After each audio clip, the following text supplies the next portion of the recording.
হঠাৎ করে নবী ডাক দিলেন, এ রাখাল, এদিকে একটু আসো। বেলাল আওয়াজটা পাইলেন গর্তের ভিতর থেকে, কে যেন রাখাল কই ডাক দিল। বেলাল সামনের দিকে আগান। আগে আল্লাহ নবীর চেহারা দেখা, নবীর চেহারার দিকে বেলাল তাকায় রইছেন। আল্লাহর নবী তখন বলতেছেন, এরে রাখাল, তোমার কাছে কোন ছাগলের উলানে দুধ আসেনি? আমার পানির তৃষ্ণা লাগছে, ক্ষুধাও লাগছে, একটু দুধ খাওয়াবানি। বেলালে হাফসি বলে, মুসাফির কে আপনি চিনি না, কিন্তু আমি আপনাকে আপনি যা চাইছেন তা খাওয়াইতাম। আমার ছাগলের কোনো উলানে তো দুধ নাই, আমি কেমন করে আপনার দুধ পান করাবো? আমার কোনো ছাগলের উলানেই তো দুধ নাই, কেমন করে আমি আপনার উপকার করব? দ্বীনের নবী, মায়ার নবী তখন বলতেছেন, রে রাখাল, যে কোনো একটা ছাগল তুমি আমার কাছে নিয়ে আসো। ছাগলটা তুমি আমার কাছে নিয়ে আসো। ছাগল আনা হলো তোমার কাম, উলানে হাত দেওয়া আমি নবীর কাম, আর দুধ পৌঁছায় দেওয়া আমার আল্লাহর কাম। আর একটু জোরে সুবহানাল্লাহ। বেলাল অবাক হয়ে গেলেন, অবাক অবাক। কয় কি মুসাফির, একটা মরা ধরা ছাগল, জীর্ণ শীর্ণ একটা ছাগল আল্লাহর নবীর কাছে হাজির করলেন। উলানে দুধের কোনো বংশ নাই। দ্বীনের নবী, মায়ের নবী, তার বরকতি হাত মোবারক নবী যখন যেই মাত্র উলানের মধ্যে লাগাইলেন, সাথে সাথে আমার নবীর বরকতি হাত যেখানে লাগে ওই জায়গায় বরকত পৌঁছায় দেয় কে? আর একটু জোরে বলেন কে? নবীজি যেই মাত্র হাত মোবারক লাগায় দিলেন, সাথে সাথে উলানটা দুধে ভরপুর হয়ে গেল। আল্লাহ নবী দুধ দহন করলেন, পাত্রে নিলেন, নবী নিজে খাইলেন, আবু বকর সিদ্দিক খাইলেন, বেলালকে নবী খাওয়াইলেন। বেলাল শুধু তাকায় তাকায় আমার মায়ার নবীর চেহারার দিকে তাকায়। জীবনে কত মানুষ দেখলাম, কিন্তু এত সুন্দর মানুষ আমি বেলাল জীবনে দেখি না। কে সেই মহামানব? কি তার পরিচয়? বেলাল এতটাই নবীর এই মুজিজা দেখা, যে বকরিতে দুধের কোনো বংশ নাই, কোনো বাচ্চা নাই, কাচ্চা নাই, এই বকরিতে দুধ আসলো কেমনে? আর ইনি কে? কি তার পরিচয়? এতটুকু কথা বেলাল এদিন আর জিজ্ঞেস করলেন না। বেলাল হাফসি তিনি বকরিগুলা লইয়া চলে গেলেন। মাথার মধ্যে শুধু এক চিন্তা, গেলেন বাড়িতে, মালিকের বাড়িতে, বাড়িতে মা বকরিগুলি রাখলেন। রাতের বেলা গেলা বেলাল ঘুমাবে, ঘুম তো আসে না, ঘুম তো আসে না। কি দেখলাম, কারে দেখলাম, তিনি কে, কি হলো, কে সেই মহামানব? আমার ভাইরা, বন্ধুরা, যুবক, বেলাল হাফসি যেই মাত্র আল্লাহর নবীর চিন্তায় তিনি চিন্তিত, চিন্তায় তিনি চিন্তিত। হায় আমি কাকে দেখলাম, কি তার পরিচয়, আমি কেন তারে জিজ্ঞেস করলাম না? কি আপনার নাম, কে আপনি, কোত্থেকে এসেছেন? ঠিক আছে, আগামীকাল জিজ্ঞেস করব। আগামীকালও বেলাল ইচ্ছা করে বকরি নিয়া মায়ার নবী যেই গুহায়, ওই গারে হেরার পাশেই বকরি রাখালি শুরু করলেন। মনে মনে চিন্তা হলো, আজ যদি উনি আমাকে ডাক দেয়, আজও আমি ওনার কাছে যাব, যাইয়া ওনাকে জিজ্ঞেস করব, আপনি কে, কি আপনার পরিচয়? দ্বিতীয় দিন বেলাল গেলেন, কিন্তু মায়ার নবী তারে ডাকও দিলেন, নবীজির কাছেও গেলেন। আগের দিনের মতোই দুধ দহন হলো, কিন্তু বেলাল নবীর কাছে যাওয়া মাত্রই মনের সমস্ত প্রশ্নের কথা তিনি নবীর চেহারা দেখে ভুলে যান। মনের কথা বলতে পারেন না, মনের কথা মনেই থেকে যায়। ওই দিন আল্লাহ নবীকে শুধু নয়ন জোড়া তিনি দেখলেন। আল্লাহু আকবার। চলে গেলেন ওই দিনও। এই রাতও বেলালের ঘুম নাই, খাওয়া নাই, একটাই টেনশন, কে সেই মহামানব? আমি কেন তার কাছে গেলে পরে কথা বলতে পারি না? আমি কেন তার কাছে গেলে পরে আমার মনের কথা জানাইতে পারি না? কে সেই মহামানব? বেলাল কয় আগামীকাল আর মিস করব না, আগামীকাল আর মিস করব না। আগামীকাল বেলাল আসলেন, আসার পরে আল্লাহর নবী আজও ডাক দিলেন। ডাক দিয়ে মায়ার নবী জিজ্ঞেস করেন, রাখাল 3 দিন তুমি এই জায়গায় আসতেছো, ও রাখাল বলো না তুমি কার বকরি রাখালি করো, কি তোমার নাম? এইবার বেলাল বলতেছে, আমার নাম হলো বেলাল, আমার বাড়ি হলো হাবশায়, আমি হলাম উমাইয়ার গোলাম, আমি তার বকরি রাখালি করি। আল্লাহর নবী দয়ার নবী যখন প্রশ্ন করলেন, তখনই বেলাল চিন্তা করলেন, এখনই আমার টাইম যায়, এখনই সুযোগ যায়। জিজ্ঞেস করতেছে, ও গো মহামানব, আপনি তো আমাকে জিজ্ঞেস করলেন আমার নাম, আমার পরিচয়, কিন্তু আপনার নাম কি, আপনার পরিচয় কি? এই কথাটা 3 দিন মনের ভিতরে নিয়ে আসি জিজ্ঞেস করব, কিন্তু আপনার নুরানি চেহারা দেখার পর আমি ভুলে যাই। कौनैन मुख्तार खुदा तुमको बनाया, कौनैन मुख्तार खुदा तुमको बनाया, उम्मत का निगाहबान खुदा तुमको बनाया, उम्मत का निगाहबान खुदा तुमको बनाया।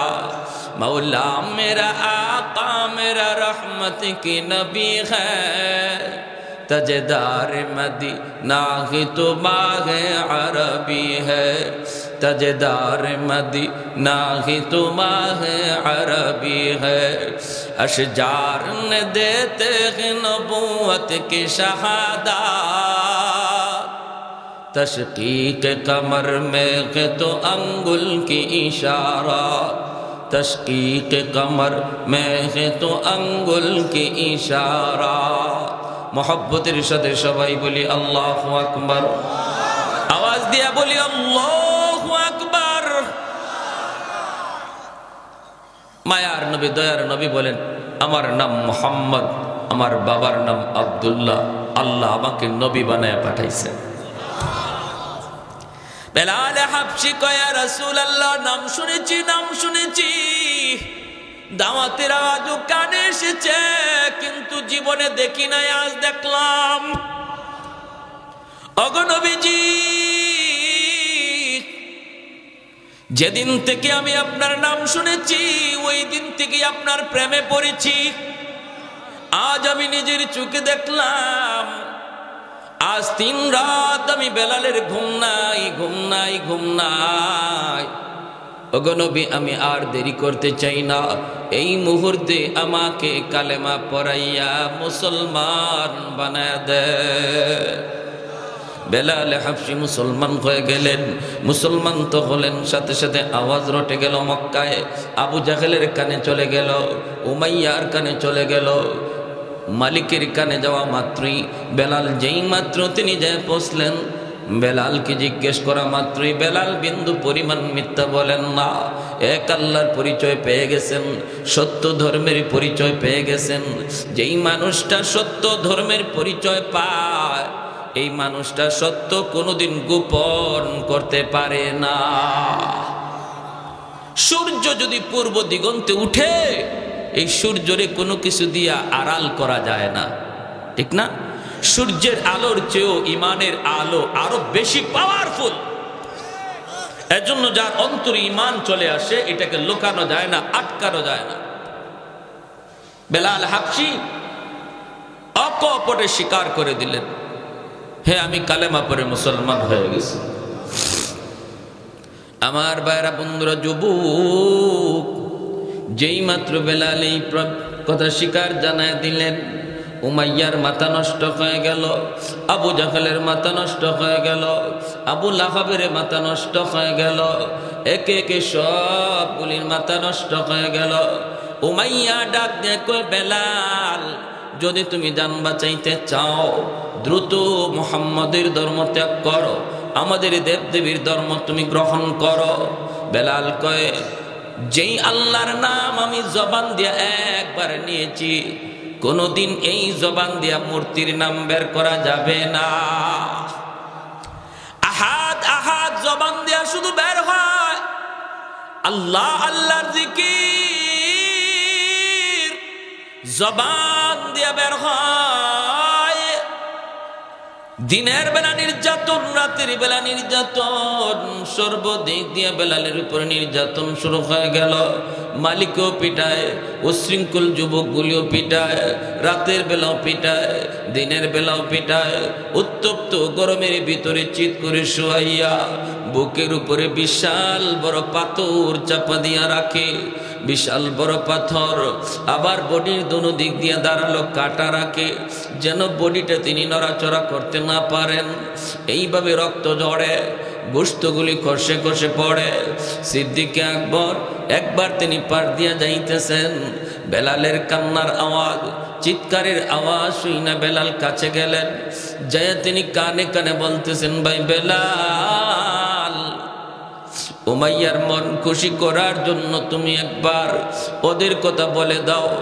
জান বাঁচানোর জন্য কখনো কখনো মিথ্যা বলাও জায়েজ, 3 জায়গায় মিথ্যা কথা বলা জায়েজ। জান বাঁচানোর জন্য মিথ্যা বলা জায়েজ।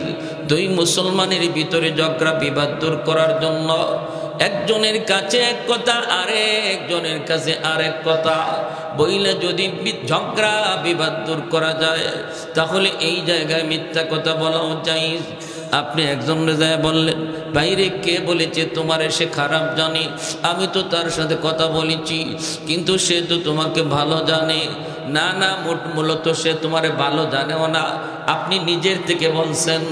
আরেকজনের কাছে গিয়ে বললেন, ভাই তোমাকে অমুকে খারাপ জানে, কে বলছে? সে তো তোমার ভালো কয়, সে তোমার প্রশংসা কয়। মিথ্যা কথাটা আপনি নিজের থেকে বললেন। 2 মুসলমানের ঝগড়া দূর করার জন্য শরীয়ত এখানে মিথ্যা বলা জায়েজ বলেছে। আল্লাহু আকবার, জোরে বলেন। তো মিথ্যা কথা বইলে আরো ঝগড়া বাড়াই, ঠিক না? মিথ্যা বইলা 2 জনের ঝগড়া আরো বাড়াই। শরীয়ত কয় মিথ্যা বইলা ঝগড়া বিবাদ মীমাংসা করা জায়েজ, বরং এখানে আপনার সওয়াব হবে, সওয়াব। আরেকটা মিথ্যা কথা বলার জায়গা হলো ঘরে ঘরে বিবির কাছে। বলমু হ্যাঁ? আপনি যদি মনে করেন বিবি সাহেব বড় গরম মানুষ, আপনি সত্য কথা বললে ঘরে গন্ডগোল লাগতে পারে। আপনি শাড়ি আনছেন 500 টাকা দিয়া, কিন্তু যদি 500 টাকা বলেন তাহলে ঘরে আগুন লাগবে। সে বলবে তোমার শার্ট কিনো 2000 টাকা দিয়া, তোমার লঙ্গি কিনো 1500 দিয়া, তোমার প্যান্ট কিনো তুমি 2000 2500 দিয়া, আমার জন্য শাড়ি আনছো 500 টাকা দিয়া। নাও, আমি শাড়ি পরি নাই, শাড়ি তুমি পরো।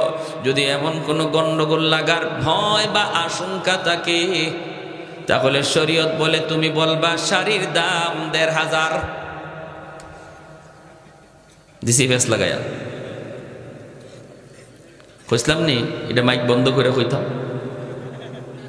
কারণ ঘরে গিয়ে যদি আপনি শাড়ি 1500 কোন, তাও তো ম্যাডামে বিশ্বাস করবো না, কব হুজুরে শিখাই দিছে। একটু হাত পাখা আছে, হ্যাঁ দেন, একটু হালকা করে দেন। এরকম কিছু সমস্যা আসেনি না নাই আমাদের? হ্যাঁ, শহরে এক ধরনের, শহরে দেখবেন কিছু কিছু পুরুষ আছে ম্যাডামের কথা ছাড়া লড়েই না। ম্যাডাম যা কয় তা। উনিও বাজারে ব্যাগ লয়ে লয়ে পিছনে হাঁটে, মনে হয় ড্রাইভার সাহেব। মাঝে মাঝে নাম ধরেও ডাক দেয়। স্বামীর নাম ধরে ডাক দেওয়া এটা একটা আলট্রা মডার্ন একটা ট্র্যাডিশন হয়ে গেছে, ঠিক না? শহরে বন্দরে নাম ধরে যদি গে আব্দুল করিম এদিকে আসো, তো দোকানদার কি হাজবেন্ড ভাববে না ড্রাইভার ভাববে? ড্রাইভারই তো ভাববে। এই সমস্ত জায়গার মধ্যে পেস লাগে। ওই সমস্ত জায়গার মধ্যে শাড়ি যদি আনে 1000 টাকা দিয়া, হয় 3000, নাহলে ঝগড়া বাড়বে। আবার গ্রামে গঞ্জে একটু সিস্টেমটা উল্টা। গ্রামে গঞ্জে আবার কিছু উল্টা সিস্টেম আছে। গ্রামে গঞ্জে কিছু কিছু স্বামী আছে, মাশাল্লাহ, স্বামী না যেন জল্লাদ। স্ত্রী যে বিবি সাপ ভয় পায়, কঠিন ভয় পায়। আমি এমনও দেখেছি গ্রামের অনেক জায়গায়, হাওরে গরু রেজ যে লাঠি দিয়ে ফিটাইছে, এই লাঠি দিয়েই নিজের বিবিরে ফিটানি শুরু করে গরু আইসা। হয়নি না? হয় না? এখন কমছে আলহামদুলিল্লাহ। আগের যুগে এমন অনেক ছিল, তালাক দিতে দিতে মারেও দে, শাশুড়িরেও দে, দাদিরেও দে, তো সদ্য গোষ্ঠী একসাথে খাড়ার উপরে এইভাবে দেয়নি না? দেয় না? তো এরকম ভাবে এই দুইটা জিনিসই খারাপ। ইসলাম বলে স্বামীকে ঘরের কর্তা মনে করতে হবে স্ত্রী, পরামর্শ দিবে স্ত্রী, কিন্তু সিদ্ধান্ত নিবে স্বামী। সিদ্ধান্ত নিবে স্বামী। আর স্বামীকেও ভাবতে হবে সে আমার ঘরের চাকরানি না, সে আমার বিবি, সে আমার মাহবুবা, সে আমার প্রিয়তমা। মাঝে মাঝে একটু গোসাও করতে পারে। একজন প্রিয়তমা যেমন তার প্রেমিকের সাথে মান অভিমান করে, একজন স্ত্রীও তার স্বামীর সাথে কখনো কখনো মান অভিমান করতে পারে। এটা স্বামীর হজম করতে হবে। এ সময় রাগ উঠা হাত পিটানি আর লাঠি হাতে নেওয়া, এটা ইসলামের বিধান না, আমার নবীর বিধান না। ঠিক কিনা জোরে কর? এরকম হইলে গন্ডগোলটা হয় কি, যেখানে এরকম আছে যে স্ত্রী ভয় পায় স্বামীরে, জনমের মতো ভয় পায়, এখানে সমস্যাটা কি হয়? একটা এক্সাম্পল দিই। স্বামী গেছে হাসপাতাল পরীক্ষা করানোর জন্য, বডি চেক। অসুবিধা দিতেছে আপনাদের? বডি চেক করাবে, ডাক্তার বলছে প্রস্রাব পরীক্ষা করতে হবে। উনি বাড়িতে এসে প্রস্রাব বোতলের মধ্যে রাখছে, সকালে নিয়ে পরীক্ষা করবে। বিবি সাহেব বাথরুমের ভিতরে ঢুকছে, পা লাগিয়া স্বামী যে বোতলে প্রস্রাব রাখছিল এই প্রস্রাব পড়ে গেছে। এখন তো বিবি স্বামীরে জল্লাদের মতো ভয় পায়। বাপরে বাপ, 19 থেকে 20 হইতে আমার উপরে যে তুফান ছুটে, যে লাঠি পিটা শুরু হয়। আমি যদি বলি তোমার প্রস্রাব পড়ে গেছে আমার অনিচ্ছায়, আমি বুঝি নাই, আমার পা লাগিয়ে পড়ে গেছে, তাহলে না জানি কি তুফান আর কি ঝড় উঠে। দরকার নাই, আমার প্রস্রাব ঢুকায় তো রাখি। তখন বিবি সাহেব নিজের প্রস্রাব বোতলে ঢুকায় রাখছে। পরের দিন উনি তো ওনার প্রস্রাব মনে করে নিয়ে গেছে হাসপাতাল পরীক্ষা করত। ডাক্তার পরীক্ষার রিপোর্ট দিকে একবার স্বামীর চেহারার দিকে তাকায়, আর একবার রিপোর্টের দিকে তাকায়। এখন তো স্বামী ডরায় গেছে। স্বামী ডরায় বলতেছে, স্যার আপনি আমার দিকে এইভাবে তাকাইতেছেন, স্যার ঘটনা কি? আমার পেটে কি হয়েছে স্যার? আমি বাঁচবো না মরবো? স্যার কয়, আমিও তো ভাবতেছি ঘটনাটা কি, তুমি পুরুষ না মহিলা? কয়, স্যার এটা কি কোন? আমি একজন পুরুষ মানুষ। কয়, তোমারে তো দেখতেছি আমিও পুরুষ, কিন্তু আমার রিপোর্ট বলতেছে তুমি মহিলা। কয়, কেন কি হয়েছে? কয়, রিপোর্টে তোমার পেটে 7 মাসের বাচ্চা। 7 মাসের বাচ্চা কি আর পুরুষে নেয়? নেয় তো মহিলা। কয়, ইন্না লিল্লাহ। স্যার এতদিন গেল এক ভাই, এখন দিয়ে আরেক ভাই আছে। ঘটনা কি? এই যে পেঁচটা লাগলো, এটা ভয় পাওয়ার কারণে লাগছে না? আর যেখানে স্বামী স্ত্রীরে ভয় পায়, এখানে আরেকটা এক্সাম্পল দেখেন। বেচারা 800 টাকা দিয়ে মাছ নিয়ে আসছে ঘরে, আইনে বিবির কাছে দিছে। বিবি জিজ্ঞেস করতেছে, মাছ কত দিয়ে আনছো? তখন ডরে আর ভয়ে কয় 500 টাকা। যদি 800 কয় মাছের দাম, তাহলে বিবি ফায়ার হয়ে যাবে যে এত টাকা দিয়ে মাছ আনছো। কয় 500 টাকা। বাহ ভালো তো, এত সুন্দর মাছ তুমি 500 টাকাতে নিয়ে আসলা, তুমি তো বাজার করা শিখে গেছো। দেখা যায় এতদিন বাজার করা শিখে নাই। তো উনি মাছ দিয়া জুম্মার নামাজে গেছে, নামাজ পড়ে আইসা দেখে অর্ধেক মাছ নাই। কয় অর্ধেক গেল কই? কয় পাশের বাড়ির ভাবি আসছিল, ভাই নাকি আজকে মাছ আনে নাই। তো ভাবি বলতেছে, তোমাদের এত মাছ? ভাবি আমাদের তো আজকে মাছ নাই, অর্ধেকটা মাছ আমাকে দিয়ে দাও না। তা আমিও দেখলাম আমাদের এত মাছ তো লাগে না, এজন্য অর্ধেকটা বিক্রি করে দিছি। কয় কত দিয়া বেচছো? কয় 250।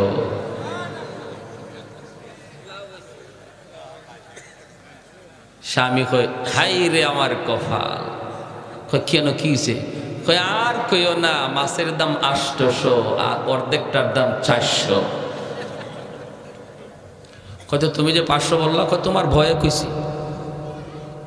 তো এইভাবে যদি আমরা ভয়ভীতি করি, তাহলে দেখবেন যে সমস্ত পুরুষ স্ত্রীরে ভয় পায়, মাঝে মাঝে দেখবেন 250 করে নাই। আর যেখানে স্ত্রী খুব স্বামীরে ডরায়, স্বামী যারা আমরা স্ত্রীরে সবসময় লাঠির উপরে রাখি, মাঝে মাঝে পেটে বাচ্চাও নেওয়া লাগতে পারে। কি কর? হ্যাঁ, তাহলে একটাও করা যাবে না।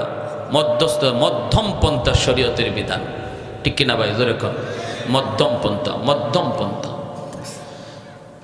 আমার ভাইয়েরা, বন্ধুরা, যুবক বেলাল হাবশী রাদিয়াল্লাহু তাআলা আনহু সিদ্দিক আকবর বলে, বেলাল, একবার ওদেরকে খুশি করার জন্য আহাদ আহাদ শব্দটা তুমি মুখ দিয়া আর বলবা না রে বেলাল।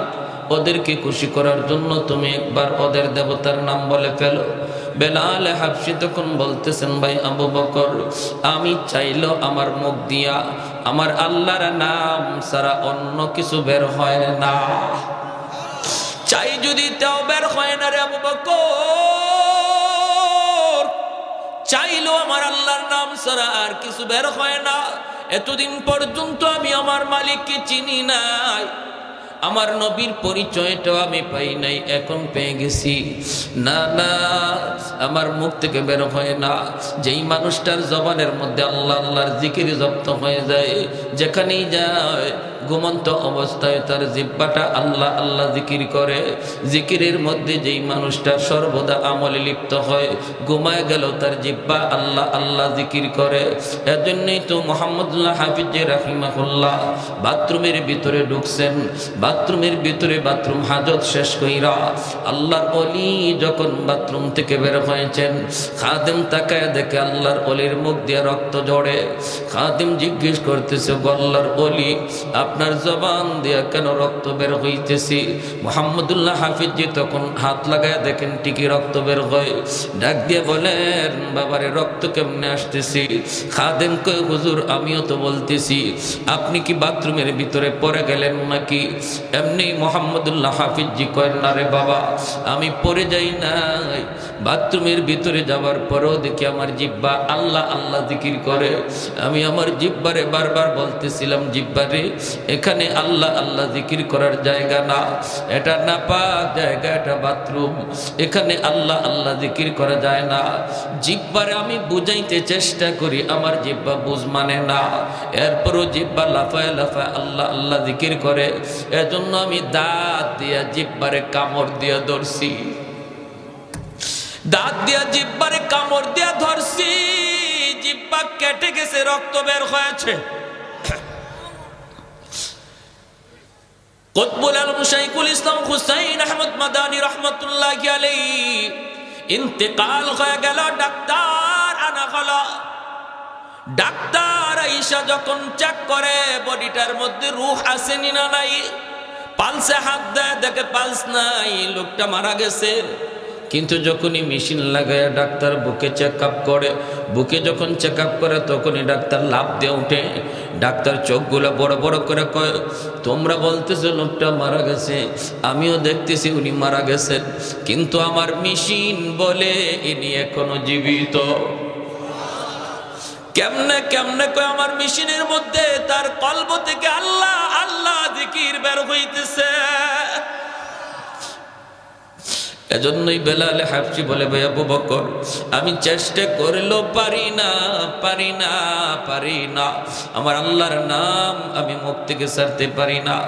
আবু বকর সিদ্দিক চলে গেলেন মায়ের নবীর কাছে। যায় তিনি বলতেছেন, ইয়া রাসূলুল্লাহ, ওগো নবীজি, বেলালকে বেঈমানরা মেরে ফেলবে, উমাইয়া মেরে ফেলবে, হিংস্র যুবকগুলি বেলালকে মেরে ফেলবে। নবী গো, আপনি আমাকে অনুমতি দেন, আমি উমাইয়ার কাছ থেকে বেলালকে কিনে নিয়ে আসব।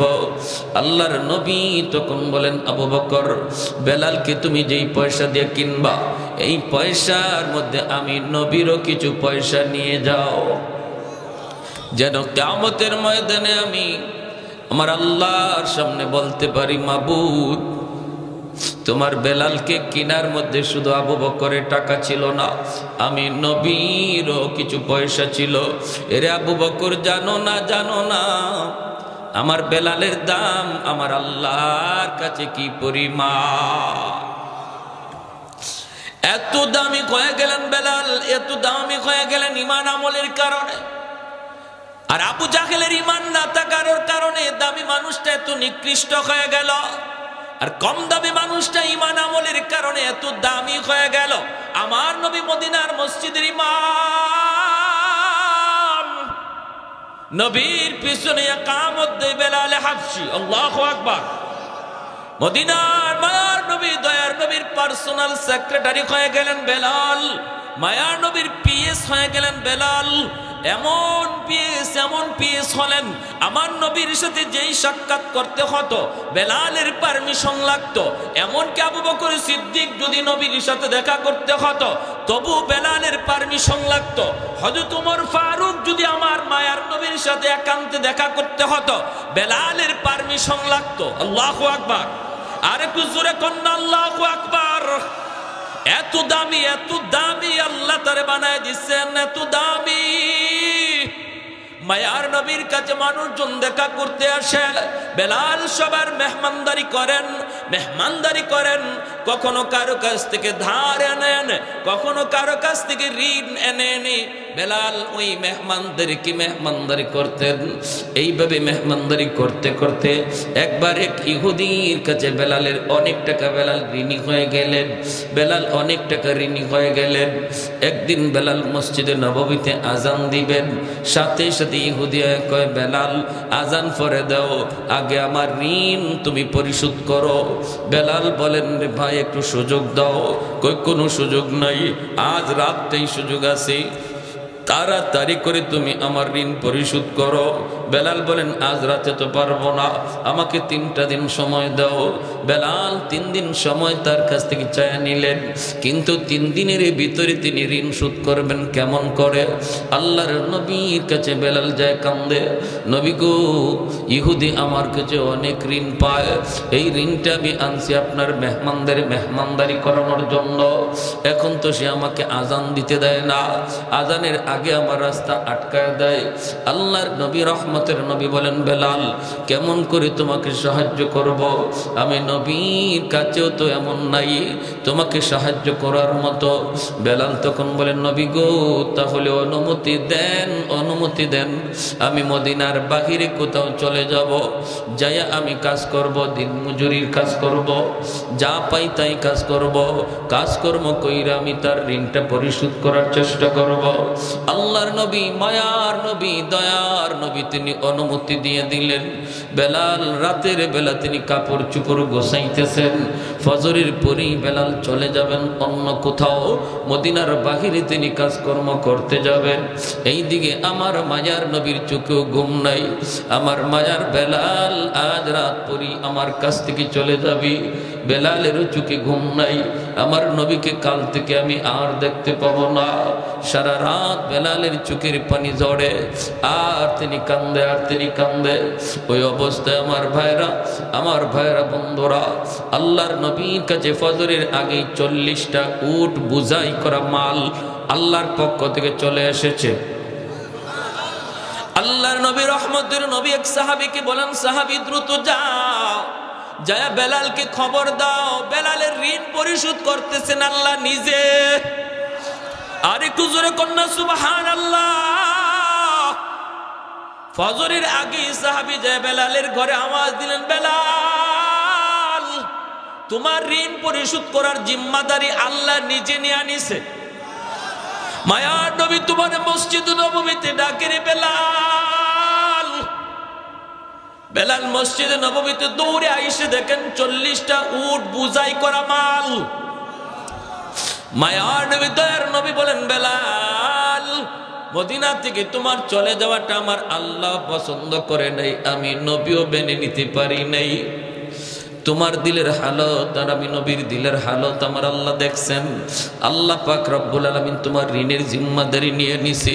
যাও, যতগুলি টাকা ওই ইহুদি পাইব, আরো যারা পাইব, ঋণগুলা পরিশোধ করো, বাকি মাল গরিবদের ভিতরে বন্টন করে দাও। এ ভাই, এজন্য বলতেছিলাম, দেখেন আল্লাহ পাক রব্বুল আলামিনের কাছে কত দামি হয়ে গেলেন কালো বেলাল। বংশের কোনো মর্যাদাই যার ছিল না, আর বংশীয় মানুষ ছিল আবু জাহেল, মাটির সাথে মিশে গেল, ঠিক কিনা? আবু জাহেল হিরো থেকে জিরো হয়ে গেল, বেলাল জিরো থেকে হিরো হয়ে গেল ঈমান আমলের কারণে। সাহাবায়ে কেরাম বলে, নবী গো, বেলালের আজানে একটু সমস্যা। কি সমস্যা? কই আশহাদু বলতে পারে না, জিহ্বার মধ্যে সমস্যা। কখন জিহ্বার সমস্যা তৈরি হয়েছে? উমাইয়া হযরত বেলাল রাদিয়াল্লাহু তাআলা আনহুর জিহ্বাটারে টান দিয়া বের কইরা এই জিহ্বার মধ্যে পেরেক ঢুকায়া দিছিল। জিহ্বার মধ্যে পেরেক ঢুকায়া দিছিল, যেই জিহ্বায় আল্লাহ আল্লাহ জিকির কয় এই জিহ্বা আমি রাখবো না কয়ে পেরেক ঢুকায়া দিছিল। এজন্য হযরত বেলালের মুখে একটু সমস্যা হইতো, আশহাদু বলতে পারতেন না, বলতেন আসহাদু, শিন উচ্চারণ করতে পারতেন না, শিনটা ভালো করে উচ্চারণ হতো না। সাহাবায়ে কেরাম কয় ইয়া রাসূলুল্লাহ, ওগো নবীজি ভালো করে একজন মুয়াজ্জিন নিযুক্ত করে ফেলেন। নবী সাহাবায়ে কেরামের পরামর্শ নিয়া অন্য একজন সাহাবীকে মুয়াজ্জিন নিযুক্ত করে দিলেন। এশার নামাজের পরই নবী বলেন, বেলাল ফজর থেকে আর আযান দেওয়া লাগবে না। এই কথা শুনতেই যেন বেলাল হাবশির মাথায় আসমান ভেঙে পড়ল। এশার নামাজ পড়ে সবাই যার যার ঘরে চলে যায়, কিন্তু মসজিদে নববী থেকে গেলেন না শুধু একজন, তিনি আর কেউ নন, তিনি হলেন বেলাল হাবশি। মসজিদে নববীর কোনায় খাম্বার কিনারায় বইসা বইসা চোখের পানি জড়ে আল্লাহর কাছে কান্দে আর কয়, মালিক ও মালিক, তোমার হাবিব আমারে মুয়াজ্জিনের চাকরি থেকে বাতিল করে দিছি। ও মালিক, আমি তোমার হাইকোর্টে আমি আবেদন করলাম, আপিল করলাম হাইকোর্টে, নিম্ন আদালতে আমার চাকরি বাতিল, উচ্চ আদালতে আমি আপিল করলাম। মাওলা, এই শিন উচ্চারণ করতে পারি না কেন? আল্লাহ, তোমার নাম নেওয়ার কারণে আমার জিহ্বায় পেরেক মারছি, এজন্য আমি শিন উচ্চারণ নিতে পারি না। এটা তো আমার কোনো দোষ না। আল্লাহ, হয় তুমি আমার জিহ্বা ভালো করে দাও, নতুবা আজান বদলায়া দাও। আল্লাহু আকবার। হয় মালিক আমার জিহ্বা তুমি ভালো করে দাও, নতুবা আমি যেভাবে বলি এইভাবে আজান বানায় দাও। আল্লাহু আকবার, আল্লাহু আকবার। কত বড় আবদার আল্লাহর দরবারে। আল্লাহ পাক রব্বুল আলামিন তার হাবিবকে জানিয়ে দিয়েছেন, বন্ধু আজানও বদলিবে না, আমার বেলালের জিহ্বা যেভাবে আছে এইভাবেই থাকবে, জিহ্বাও ভালো হবে না।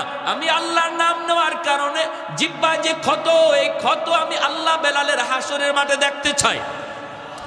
হাসরের মাঠে বেলাল আমাকে ওই জিহ্বা দেখাবে, যেমন অবস্থায় আছে এই অবস্থায় থাকবে, আজানও বদলিবে না। ভাইরা বন্ধুরা, ফজরের আজান দিলেন অন্য একজন মুয়াজ্জিন। আজান তো হয়ে গেল, নামাজের টাইম হয়ে গেল। আমার নবী, মায়ের নবী, তিনি বের হয়েছেন হুজরা থেকে নামাজ পড়াবেন মসজিদে নববীতে।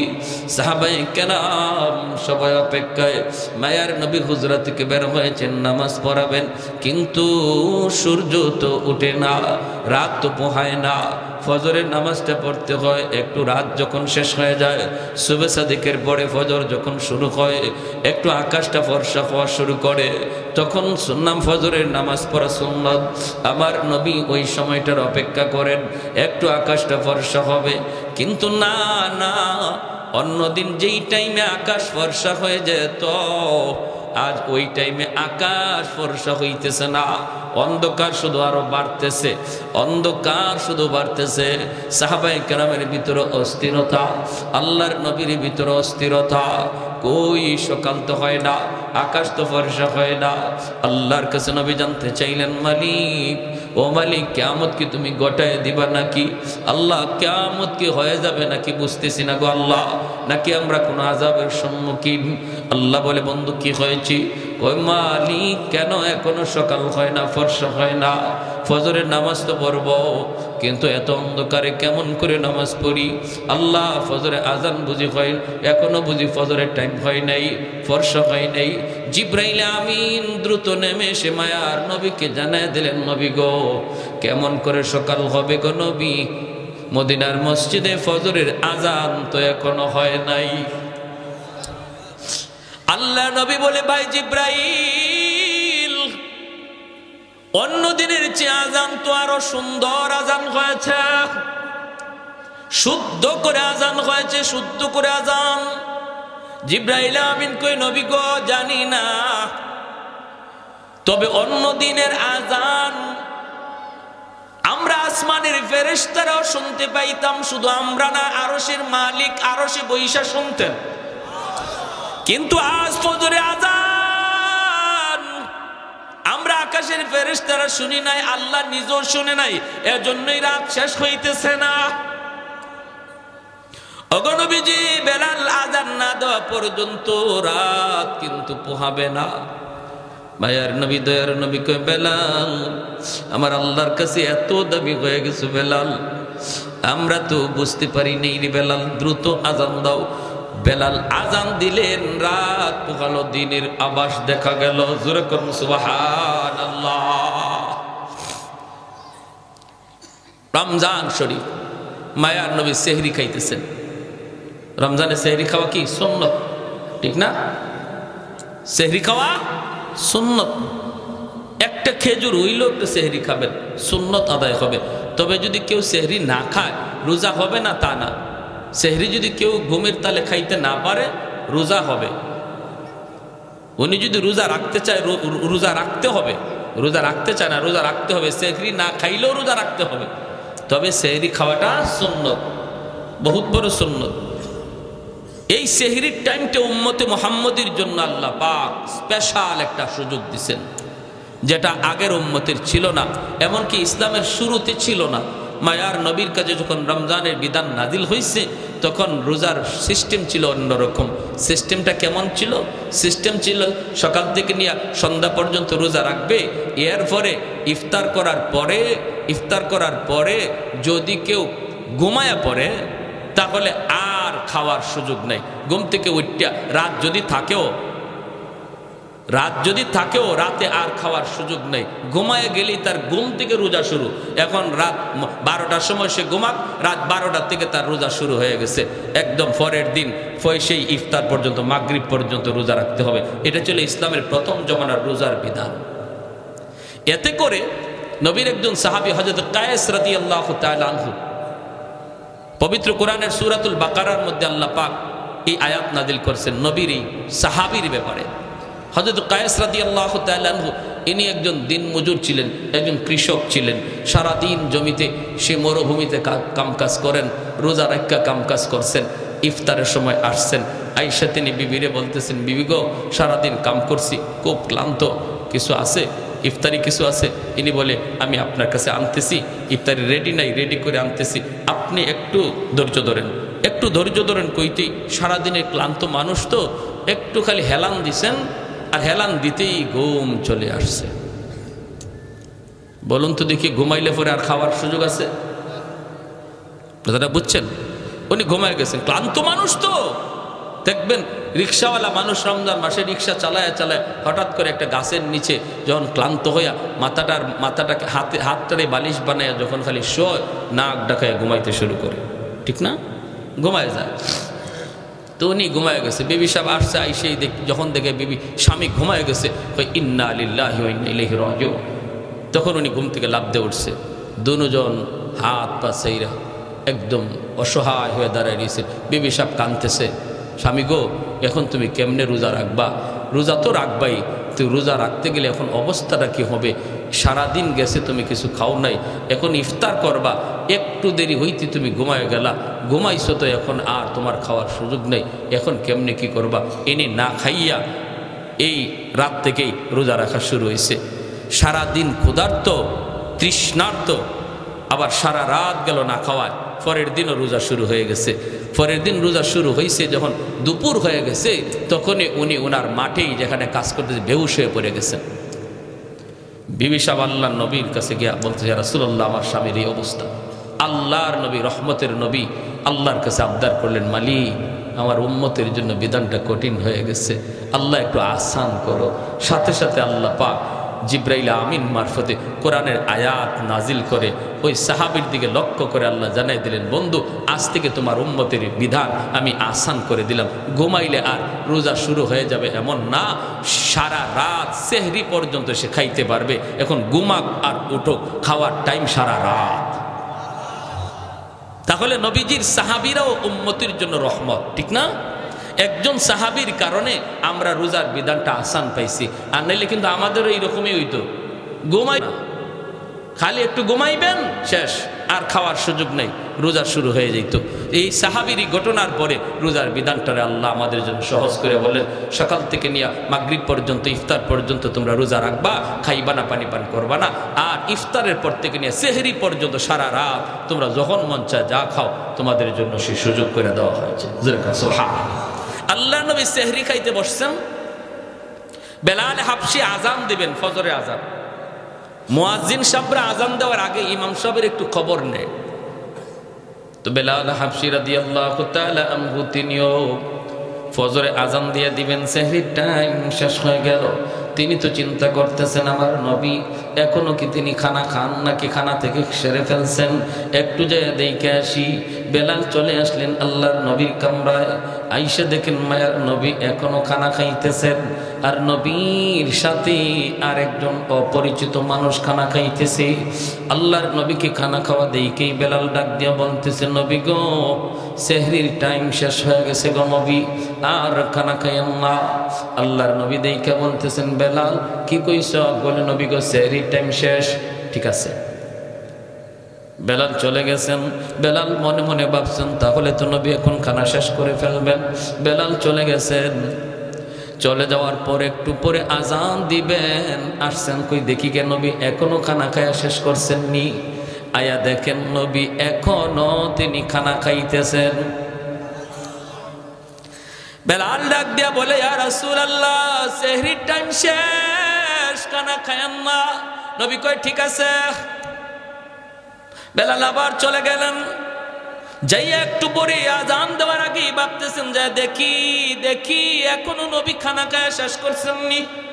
আইসা দেখেন মায়ার নবী এখনো খানা খাইতেছেন। এইবার হযরত বেলাল বলি, ইয়া রাসূলুল্লাহ, খুদার কসম, ওগো নবী সেহরির টাইম শেষ। যেই মাত্র বেলাল কয় খুদার কসম সেহরির টাইম শেষ, তখনই মায়ার নবী কয়, কি তাড়াতাড়ি গোসল, সেহরির টাইম শেষ। বেলাল কসম খেয়ে ফেলছে, সেহরির টাইম শেষ। নবী যা ছিল সাথে সাথে হাত থেকে ফালাই দিয়েছেন।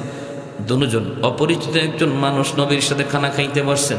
সেই অপরিচিত মানুষ আর কেউ নন, তিনি হলেন জিব্রাইলে আমিন, ফেরেশতাদের সর্দার জিব্রাইলে আমিন। মায়ার নবীর সাথে সেহরি খাইতেছেন।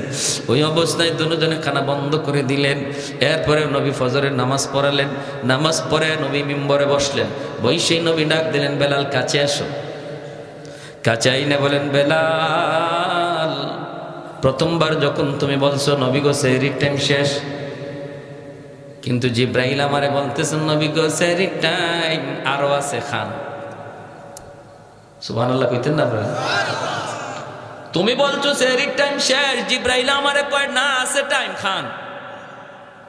দ্বিতীয়বার যখন তুমি বলছো সেহরির টাইম শেষ, তখনও জিব্রাইল বলেন, না গো নবী আরো আছে, খান। তৃতীয়বার তুমি যখন বলছো সেহরির টাইম শেষ, তখনও টাইম ছিল, কিন্তু যখনই তুমি কসম করে ফেলছ, কসম খুদার সেহরির টাইম শেষ, তখন আল্লাহ পাক রব্বুল আলামিন কে, জিব্রাইল, যদিও সেহরির টাইম শেষ ছিল, কিন্তু আমার বেলাল কসম খেয়ে ফেলছে। আমার বেলালের দাম আমি আল্লাহর কাছে কি পরিমাণ জানো না? আমার বেলালের কসমের ইজ্জত রক্ষায় আমি আল্লাহ টাইম থাকলেও অফ করে দিলাম। আরেকটু জোরে কন্যা সুবহানাল্লাহ। ছিল টাইম, আরো ছিল, খাওয়ার সুযোগ ছিল, কিন্তু বেলালের কসমের ইজ্জত রক্ষায় আল্লাহ টাইমটারে অফ করে দিয়েছেন। জোরে কোন সুবহানাল্লাহ। আহাদুল লাইসা কামিসলি সামাদুন লাইসা কাফাদলি লিমানিল মুলকু তুগু ইতু সাজাওয়ার খুদাই তু খুদা বন্দে আমি নি তু খুদা বন্দে সারি তু খুদা বন্দে জমিনি তু খুদা বন্দে সমাই তু রহিমি তু করিমি তু সমিঈ তু বসিরি তু মুইজ্জি তু মুযিল্লি তু মালিকিল আরশি বাজাই। একটু জোরে করুন আল্লাহু আকবার। এজন্য বলি রে যুবক, যৌবন কালটা হলো আল্লাহর ওলি হওয়ার বয়স। বেলাল হাবশী যৌবনেই তিনি আল্লাহরে খুশি করে ফেলছেন, যৌবন কালেই তিনি জিরো থেকে হিরো হয়েছেন, যৌবন কালেই তিনি ছিলেন গোলাম, গোলাম থেকে মায়ার নবীর পার্সোনাল সেক্রেটারি হয়েছেন, যৌবন কালেই বেলাল মসজিদে নববীর মুয়াজ্জিন হয়েছেন। আল্লাহু আকবার, জোরে কর। তোমার যৌবন কালটা হলো আল্লাহকে খুশি করার বয়স। কারণ যৌবনে যখন যুবক আল্লাহর গোলামি করে, যৌবনকালে যুবককে যখন মসজিদে পাওয়া যায়, একজন যুবককে যৌবনে যখন রোজা রাখতে দেখা যায়, যৌবনকালে যখন বাপ মার সেবা করতে পাওয়া যায়, যৌবনকালে যখন মুরব্বীদের শ্রদ্ধা করতে দেখা যায়, যৌবনকালে যখন আল্লাহর ভয় অন্তরে পাওয়া যায়, গান বাজনার আয়োজন করে না, করে তো করে ওয়াজ মাহফিলের আয়োজন করে, ওই যুবক যৌবনে ওলির খাতায় নাম উঠায় নেয়। নবী বলেন, যার গুনাহ করার সুযোগ ছিল, সামর্থ্য ছিল, এরপর আল্লাহর ভয়ে যে যুবক গুনাহ করে না, সুযোগ ছিল রাতের অন্ধকারে জিনা ব্যভিচার করার, সুযোগ ছিল দরজা বন্ধ কইরা খানা খাইয়া মানুষের সামনে রোজাদার সাজার, সুযোগ ছিল দরজা বন্ধ করে পানি পান কইরা মানুষের সামনে রোজাদার সাজার, এরপর যেই যুবক যৌবনে আল্লাহরে ডরাইয়া মানুষের চোখে ফাঁকি দিলেও আল্লাহর চোখে ফাঁকি দেওয়া যায় না, এই বিশ্বাস অন্তরে নিয়ে যে যুবক সর্বদা আল্লাহর ভয় অন্তরে রেখে চলছি, মায়ার নবী দয়ার নবী বলেন, ওই যুবকের কলিজার দিকে তাকাইয়া আল্লাহ পাক আসমান জমিন এখনো টিকায় রাখছি, নতুবা জমিন প্রতিনিয়ত আল্লাহর কাছে আবদার করে, মালিক আর কত আমি গুনাহগারের পায়ের আওয়াজ শুনবো, আর কত আমি সুদখোরের 5তলা বিল্ডিং এর লোড নিব, আর কত আমি ঘুষখোরের 10তলা বিল্ডিং এর লোড নিব। আলা কুল্লা ইয়াউমিন ওয়াল আরদু ইস্তাজিলু রাব্বাহু আবতালিউ ইবনা আদম ফি কারি, মালিক অনুমতি দাও, অনুমতি দাও, এই ফরিদপুরের গুনাহগারগুলির আমি জমিনের ভিতরে গিলে ফেলি, আমি সুদখোরের 5তলা বিল্ডিংটা গিলে ফেলি, তুরস্কের জমিন 5তলা 10তলা বিল্ডিং গিলে ফেলেছে, সিরিয়ার জমিন 50,000 মানুষ গিলে ফেলেছে। আল্লাহ পাক বলে হাদিসে কুদসি, আল্লাহ পাক বলে শুধু তুরস্ক আর সিরিয়ার জমিন নয়, বাংলার জমিন, ফরিদপুরের জমিন, সিলেটের জমিন, সর্বকালের সর্বযুগের সর্ব জায়গার জমিন আল্লাহর কাছে আবদার করে, মালিক আর কত আমি গুনাহগারের পায়ের আওয়াজ শুনবো, আসবিরু ইলা মাতা আসবিরু, ধৈর্য ধরবো তো আর কতকাল ধৈর্য ধরবো। আল্লাহ বলেন, ওয়াল বাহরা ইস্তাজিলু রাব্বাহু, সাগর মহাসাগর গুলো এমন প্রতিনিয়ত আবদার করে, ও মালিক আমি কক্সবাজার সমুদ্র সৈকত, ওই কক্সবাজার সমুদ্র সৈকতের পারে আইসা নাফরমান কত গুনাহ করে, আমি সমুদ্র আর কত দেখব, আর কত আমি গুনাহগারের গুনাহ দেখব গো মালিক, আমার পারে আইসা তোমার কত গোলাম আমার দিকে তাকায় সুবহানাল্লাহর জিকির করে, তোমার কুদরত নিয়ে ভাবে, কিন্তু কত নাফরমান সাগরের পারে আইসা গুনার আয়োজন করে। ও মালিক, এই গুনাহগারগুলি জমিনরে নাপাক করে ফেলেছে, আমাকে অনুমতি দাও, আমি পানি নাপাক জমিন পাক বানায় দিই। আল্লাহ পাক রব্বুল আলামিন বলে, চুপ কর এ জমিন, থাম থাম, আমি আল্লাহ দেখতেছি এই জমিনে কেমন অন্যায় হয়, আমি আল্লাহ দেখতেছি এই জমিনে কেমন অন্যায় হয়, কেমন অপরাধ হয়, কেমন গুনাহ হয়, কেমন জুলুম হয়, এরপরও আমি কেন ধরি না জানোনি? কারণ এই মানুষকে আমি আল্লাহ বড় আদর করে বানাইছি, এই মানুষকে আমি আল্লাহ বড় আদর করে বানাইছি। আসমান আল্লাহ বানাইছেন কুন ফায়াকুন বইলা, জমিন আল্লাহ বানাইছেন কুন ফায়াকুন বইলা, ফেরেশতা আল্লাহ বানাইছেন কুন ফায়াকুন বইলা, কিন্তু আমারে আপনারে আল্লাহ পাক কুন ফায়াকুন বইলা বানায় নাই। আমারে আপনারে যখন আল্লাহ বানাইছে, আল্লাহ বলে খালাকতু বিয়াদাইয়া, আমি আল্লাহ আমার নিজের হাত দিয়া বান্দা বান্দিরে বানাইছি। কারণ এই চেহারার মধ্যে এত দামি কপাল, এই কপাল দিয়া বান্দা আমার কুদরতি কদমে সেজদা দিবে, এই কপালটারে তো দাম, এই কপাল ফেরেশতাদের হাতে বানাইলে হয় না, এই কপাল কোন ফাকুন বলল হয় না, আমি আল্লাহ নিজের হাতে বানাইছি।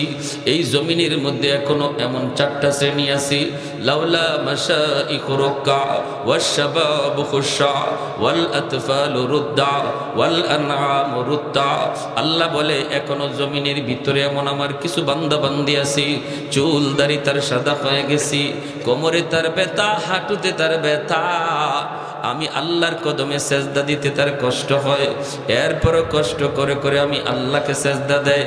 তার সেজদার দিকে তাকাইলে জমিনের প্রতি আমি আল্লাহর মায়া লেগে যায়। ওয়াশাবাবু খুশা, আল্লাহ বলে 2 নম্বর কোন জমিনে এমন কিছু যুবক যৌবনের পাগলামি করে না, গুনার আয়োজন করে না, নানা যৌবনে তার মাথায় টুপি পাওয়া যায়, যৌবনে তার মুখে দাড়ি দেখা যায়, যৌবনে তার মসজিদে পাওয়া যায়, যৌবনে তার রমজানে রোজা রাখতে দেখা যায়, যৌবনে মুরব্বিদের শ্রদ্ধা করতে পাওয়া যায়, যৌবনে আলেমদেরকে তাজিম করতে দেখা যায়। ওই যুবকের কলিজার দিকে যখন আমি আল্লাহ তাকাই, তখন এই গুনাহগার জমিনের প্রতি আমি আল্লাহর মায়া লেগে যায়। এজন্য বলি যুবক, যৌবন কালটারে অনেক মূল্যায়ন করো। যত আল্লাহর ওলি হইছেন এই জমিনে সবাই ওলি হইছেন যৌবনকালে, যৌবনকালেই সবাই অলির খাতায় নাম লেখাইছেন। অতএব নিয়ত করো রমজানের রোজা একটাও ছাড়বো না, তারাবির নামাজও আমি ছাড়বো না, রমজানে আমার আল্লাহ নারাজ হয় এমন কোনো কাম করবো না। যখনই তুমি এমন নিয়ত করবা, এমন নিয়ত করবা, সাথে সাথে আল্লাহ পাক রব্বুল আলামিন তোমার উপর খুশি হয়ে যাবে। আর মুরব্বীদের সাথে বেয়াদবি করবা না, কারণ সাদা দাড়ি সাদা চুল মুরব্বী আল্লাহর কাছে বড় দামি, বড় দামি। মুরব্বী বাবাজি যখন আল্লাহর কাছে হাত উঠায়, আল্লাহ বলে তখন আমার লজ্জা লাগে, লজ্জা। আলী রাদিয়াল্লাহু তাআলা আনহু একজন মুরব্বীর শ্রদ্ধা করছিলেন কেমনে? মসজিদে নববীতে নামাজের জন্য রওনা দিছেন, চিকন একটা গলি, এই গলির মধ্যে একজন মুরব্বী লাঠিতে বর দিয়া কোমরটা বাঁকা হয়ে গেছে মুরব্বীর, আস্তে আস্তে গলি পার হইতেছি। হযরত আলী মনে মনে ভাবেন, আমি যদি আমার মায়ার নবীকে নামাজের প্রথম রাকাতেই পাইতে হয়, তাহলে আমার একটু দ্রুত যাওয়া লাগবে, আর দ্রুত গেলে মুরব্বীকে একটু ধাক্কা দিতে হয়। চাচা আমার একটু সাইড দেন, একটু সাইড দেন, এইভাবে চাপ দিয়ে যাইতে হয়। হযরত আলী কয়, না, মুরব্বী হওয়ার কারণে আমার আল্লাহর কাছে বড় দামি, আল্লাহ যারে সম্মান দেয় আমিও তারে সম্মান দিব, লাগলে আমার 1 রাকাত নামাজ ছুটে যাবে। মায়ার নবী মসজিদের নববীতে নামাজে দাঁড়ায় গেছেন, আল্লাহ নবী রুকুতে চলে গেছেন, আলী তো ওই মুরব্বীর পিছনে পিছনে আস্তে আস্তে আসতেছেন।